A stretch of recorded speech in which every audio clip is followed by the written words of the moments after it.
Well, this sucks some big bullocks. Well, guys, it looks like Spider-Man Beyond the Spider-Verse is, guess what? Being delayed. Yay! Not really. Not really. It's being delayed and there's nothing to be happy about, but unfortunately, I understand why it has actually happened. So, this is a statement that came from Sony Animation and said we initially announced Spider-Man Beyond the Spider-Verse to be released March of 2024, which I kind of thought was suspect. When people like Token was like, "Hey, you're gonna get it next year," I'm like, man, that seems really quick, especially when you see how long it took them to make the first and second film. But I didn't say nothing. I'm like, hey, that's cool. I can't wait to get it next year. But the team has decided to move the launch date to July 10th, 2026. Yeah, 2026, guys. This thing is going back 3 years being pushed back now. And they say it's due to poor management issues inside the studio.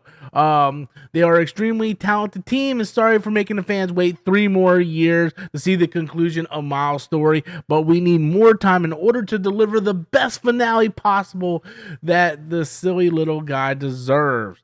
So, my thoughts on this whole situation is this. Look, I thought it was inevitable. I didn't think we would have to wait 3 years though. Like I knew it was gonna be inevitable.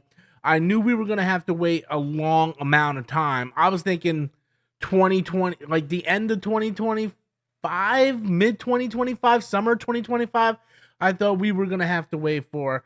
But now we have to wait for 3 years, which is very unfortunate because I enjoy the first or the second film rather so much. I enjoy the first film, but I think the second film is just absolutely phenomenal. It ends on that cliffhanger. I wanted to see the conclusion of that and where they were going to go with it, and now we just have to wait, which is not necessarily a bad thing. I think that's going to build up a lot of anticipation for people, and it might actually be the highest one out of the entire trilogy. It's very rare you see a trilogy start and the money keeps going up. It's usually like it kind of like goes down or evens out, but you know, Across the Spider-Verse made a lot more than the first film did, and this movie has the chance of making even more money, especially with the wait and the anticipation. But there's been a lot of stories going on behind the scenes that the animators were working very long hours for very, very short pay, and it wasn't good working condition. Apparently, like 100 people left the studio because of the working conditions. And these type of movies take a long time to animate. You can't sit there and rush these things out. These aren't a rush project. It isn't like having everything, and I'm not saying Pixar movies are like easy by any means, but it's a lot different when you're kind of like going in and hand animating everything with kind of like old school with all the different styles and stuff, rather than have like a 3D plane to work with. And both are hard. I'm not saying that Pixar is easy by any means. I mean, look how long it took to make Mario. Those 3D animation movies, those aren't easy either.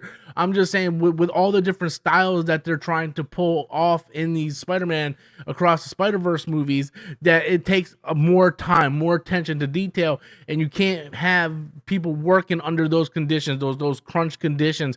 It's not a good work environment. Even if you love what you're doing, your body still needs a break. You can't be pushed to the limit the way you are. And with the backlash of everything that happened from that, I'm at least happy that the movie is successful. We are gonna get the finale to the trilogy, and I can't wait to see it. But it's unfortunate, but it is what it is. There's nothing we can do.